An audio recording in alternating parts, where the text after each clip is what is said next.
Hi, everybody. Happy spring. Ian Bremmer here with your world in more than 60 seconds, answering all your coronavirus crisis questions and more. We'll start off right now. What is the coronavirus update? Have emerging markets been spared so far? Well, the biggest news, of course, is that the Americans are saying we might have a hell of a lot more mortality from coronavirus than was previously expected in the models, particularly as we start seeing opening of economies. And, of course, the U.S. federal system and the states don't necessarily listen to each other. They don't follow what the federal government says, and the people don't necessarily pay attention to what the state governments say. You put all that together, certainly expect you're going to see a lot more people get sick. But whether that is 3,000 deaths a day, 800 deaths a day, which are kind of like, that's two wildly different models just for over the course of the next month. What I've seen so far makes me feel a little bit more towards the optimistic side there, but only in part because I think that opening up economies isn't close to actually people going and participating in full engagement. Very big difference in what the government says, what the people do. Have emerging markets been spared so far? The answer is not at all. But of course, it is hitting these emerging markets a little later in most cases. Also, the numbers of cases are very suppressed by the fact that you're not doing as much testing.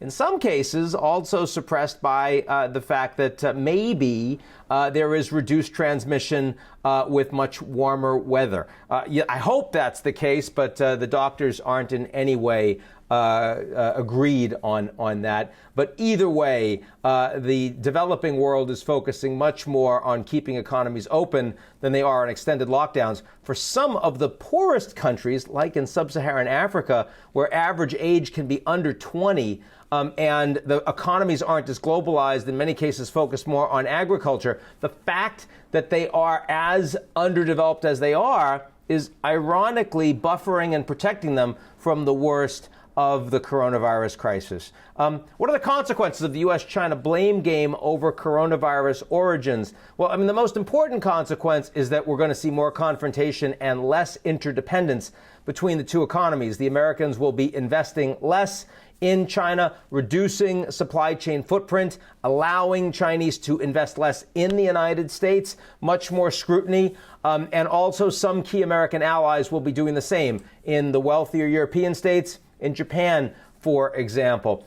But the Americans are not getting coordination from allies. In part, that's about Trump, and in part, that's about the way that they've actually decided to engage in blame, particularly in the last couple of days, saying that this came from a lab in China, and the Secretary of State and President Trump saying that there is conclusive evidence, very strong evidence, that is the case. Well, the Americans have shared that evidence now, that intelligence, with key allies, and all the allies are saying this is all open source. There's nothing conclusive, and we don't buy it. Even Australia, which can't stand the Chinese right now, and they're getting into a big fight, not supporting the Americans. So, I mean, really overplaying their hand. There's no reason why the Americans can't just focus on there was a cover-up. It came from China. We're blaming the Chinese for that. But by going too far, it's kind of like the weapons of mass destruction moment that Colin Powell and others, Dick Cheney, had in the Bush administration on Iraq. The Americans are going to ultimately lose more credibility in hitting the Chinese on this. Finally, what's going on in Venezuela? Well, according to the Venezuelan government, there was an effort to invade and stage a coup against Mr. Maduro that included 2 Americans, former Green Berets, they're saying. The Venezuelan opposition are denying. The American government is denying. We have no idea what the truth is. I mean, certainly you can't imagine the American government saying, yeah, that was us, if that was indeed the case. But the Venezuelan government has even less credibility than the Americans in the opposition on this stuff. So it would not surprise me at all if there were a couple of Americans involved in a military incident. That doesn't mean that it was supported directly or indirectly by the U.S. government. They could be mercenaries, just people for hire. They could be ideologically aligned. They could be dual nationals and Venezuelans or Colombians.